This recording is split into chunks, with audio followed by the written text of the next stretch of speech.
I f***ed up. In this video, I'm installing half-inch heavy-duty bolt-on forged D-rings on my brand new 8-foot Bwise dump trailer. I bought this trailer mainly to haul my mini excavator, which is about 1.3 tons. I needed something small enough that I could actually maneuver it around the driveway, but still strong enough to safely haul the excavator. I'm not a welder, and I don't have a welder yet, so for now, bolt-on D-rings were the best option for me. I ended up installing 3 D-rings on each side of the trailer. 2 on each side are bolted into the lower trailer frame, and 1 on each side near the back is bolted into the dump bed frame, because that was really the only spot I could fit them. Just to be clear, I'm not saying this is the perfect professional way to do it. I'm not an expert, this is just what I did, and so far it worked really well for me. Do your own research, check your trailer, and use common sense before drilling holes into anything that carries heavy equipment. For this install, I used half-inch D-rings rated at 12,000 pounds brake strength, 3/8 inch Bosch cobalt drill bit, my old Ryobi drill that is somehow still alive after about 13 years of heavy use, some motor oil to keep the drill bit cool, shop rags to wipe up the oil and shavings, and safety glasses. And yes, I know I'm not wearing safety glasses in parts of this video, don't be me, metal shavings in your eyes, just a really dumb way to save 3 seconds. The first thing I did was line up where I wanted the D-ring mount to go. I held the bracket against the frame and used the drill bit to make small marks through the holes in the mount. That gave me the exact spots where I needed to drill. Before drilling, it's really important to check what's behind the frame. You do not want to drill into any wiring, hydraulic lines, brake lines, or anything else hiding back there that's waiting to ruin your day. Once I had the marks, I added a little motor oil to the spot and started drilling. The frame metal was about a 1/4 inch thick, so this wasn't instant. I cut out a lot of drilling in the video, but it definitely takes some time to punch through. And of course, because this is real life and not a perfect tutorial made by someone in a spotless shop, I messed up the first hole. I lined up the mount the wrong way and realized the D-ring would have been sitting sideways. So big mistake, but at least I caught it before finishing the whole thing. I remeasured, marked it again, and drilled a new hole the correct way.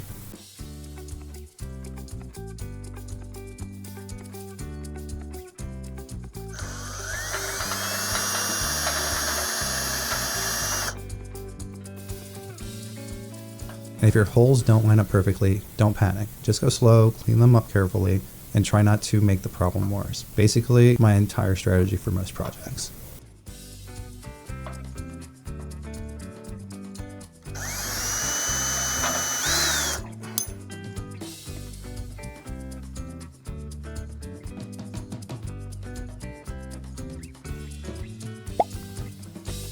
I f***ed up. Again, I'm not a professional trailer builder or welder. This is just what I did to make my trailer work for my setup. Do this at your own risk. Use the correct rated hardware, and make sure your tie-down points, straps, trailer, and tow vehicle are all rated for what you're looking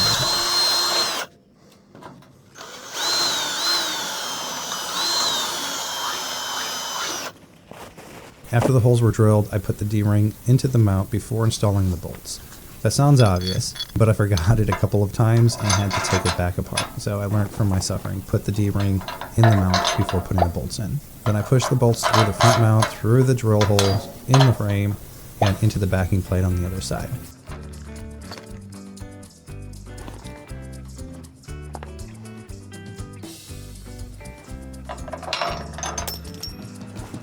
The bolts did not line up perfectly at first because my holes were not perfectly straight. I bored the holes out just a little more, and then I had to lightly tap the backing plate flat with a hammer.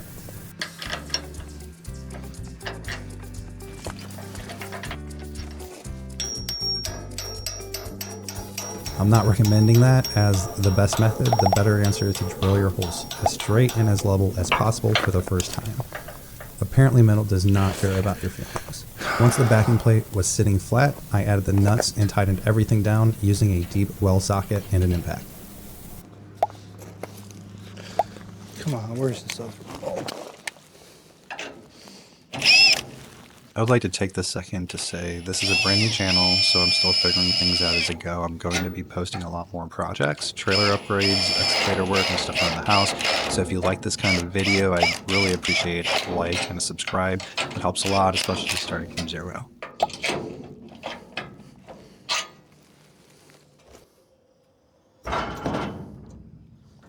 After that, the D-rings felt very solid. It was not going anywhere.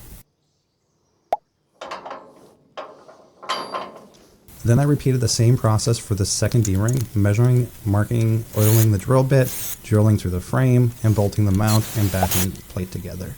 For the rest of the install, it was basically the same process over and over again. I measured each spot, checked behind the frame, drilled the holes, installed the D-ring, added the backing plate, and tightened everything down. 6 D-rings took me about 3 hours to drill and install.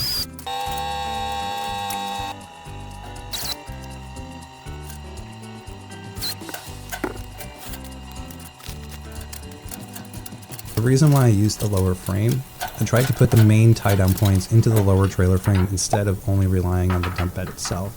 Since this is a dump trailer, I didn't want all the pulling force only on the bed or the hydraulics. I wanted the strongest tie-down points connected to the actual trailer structure as much as possible.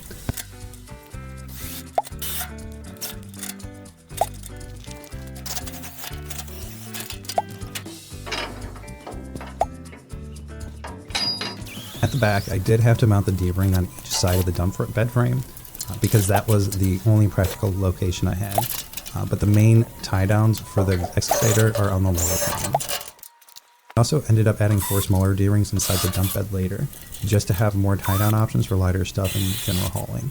A couple of final things I learned from doing this: make sure you are drilling into actual frame structure, not just thin sheet metal. Check behind every hole before you drill.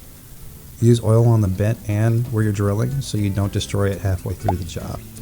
Wear safety glasses and gloves. That's important. I should have been doing that because the metal shavings are sharp and they get everywhere. Overall, these D-rings worked great for what I needed. The trailer is now much better set up for hauling the excavator, and I feel a lot better having solid tie-down points instead of just trying to make straps work in random places.